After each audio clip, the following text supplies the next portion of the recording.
Selamat pagi, sore, dan malam untuk kita semua yang menonton.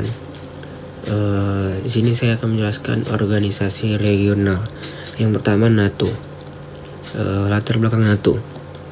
Awal terbentuknya NATO karena kekhawatiran beberapa negara menghadapi krisis pertahanan dunia.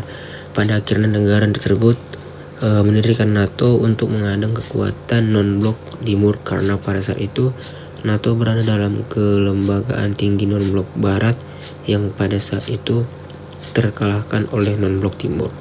NATO, North Atlantic Treaty Organization, dalam bahasa Indonesia berarti Organisasi Pertahanan Atlantik. Tujuan didirikan NATO adalah untuk menjaga perdamaian dan keamanan bagi para negara anggotanya dalam bidang politik, militer, dan pertahanan dalam menghadapi ancaman. Selanjutnya ada pengaruh terhadap Indonesia. Jadi pengaruh terhadap Indonesia, NATO terhadap Indonesia adalah untuk mendapatkan bantuan serta kerjasama khususnya dalam bidang pertahanan dan kerjasama bilateral dengan anggota NATO. Selanjutnya SEATO, latar belakang tujuan pengaruh terhadap Indonesia. Latar belakang terjadi perang dingin di mana Amerika Serikat Demokrasi dan Uni Soviet Komunis saling bersaing untuk menyebarkan pengaruh ke seluruh dunia. Tujuan menghambat persebaran pengaruh komunis di Vietnam ke negara-negara Asia Tenggara. Selanjutnya pengaruh terhadap Indonesia. Yang pertama, bahaya laten komunis di Indonesia sudah tidak ada. Yang kedua, SEATO tidak sesuai dengan politik luar negeri bebas aktif. Fakta Warsawa. Yang pertama latar belakang, yang kedua tujuan, dan yang ketiga pengaruh terhadap Indonesia. Latar belakang. Fakta Warsawa terbentuk sebagai reaksi atas berhubungannya Jerman Barat ke dalam NATO pada 1955 berdasarkan Fakta Paris 1994. Pembentukan Warsawa di latar belakangi oleh keinginan Soviet untuk mempertahankan kendali atas kekuatan militer di Eropa Tengah dan Eropa Timur.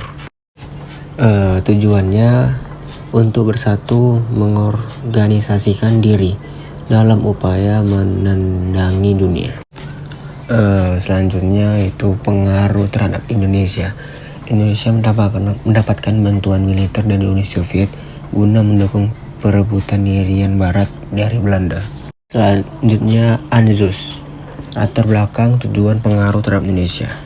Latar belakangnya diawali karena keinginan Amerika Serikat AS untuk menjaga pengaruh politik dan militernya di kawasan Pasifik pasca kemenangan AS melawan Jepang pada tahun 1945. Selanjutnya yaitu tujuan untuk menghambat persebaran pengaruh komunis di kawasan Australia dan Oseania. Pengaruh terhadap Indonesia memberikan pengaruh dan efek bagi dinamika yang terjadi di kawasan Pasifik. Selanjutnya SAARC.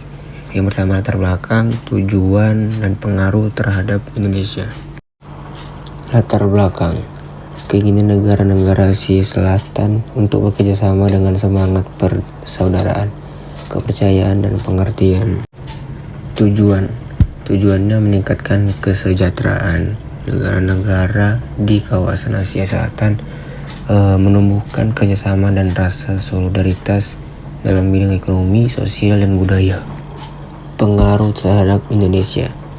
Indonesia dapat memenuhi kebutuhan yang tidak bisa diproduksi di dalam negeri karena menjalin kerjasama dengan beberapa negara anggota SAARC, memperluas pasar bagi produksi dalam negeri, menghilangkan hambatan perdagangan internasional, mempercepat pertumbuhan ekonomi, meningkatkan kesejahteraan dan kemakmuran masyarakat, menambah devisa negara melalui biaya masuk dan biaya lain atas ekspor dan impor.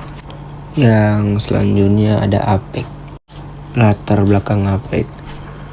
Kesuksesan ASEAN mendorong Perdana Menteri Australia Bob Hawke untuk memperluas kerjasama.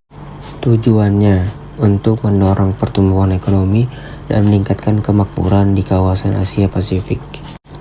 Pengaruh terhadap Indonesia. Yang pertama, sebagai organisasi yang bersifat fleksibel APEC menjadi sarana untuk membahas berbagai isu-isu perekonomian internasional. Yang kedua, APEC berfungsi sebagai forum konsolidasi untuk membawa negara-negara menuju era perdagangan terbuka yang sejalan dengan prinsip perdagangan multilateral. Demikian yang presentasi yang saya sampaikan. Sekian, mohon maaf jika ada salah.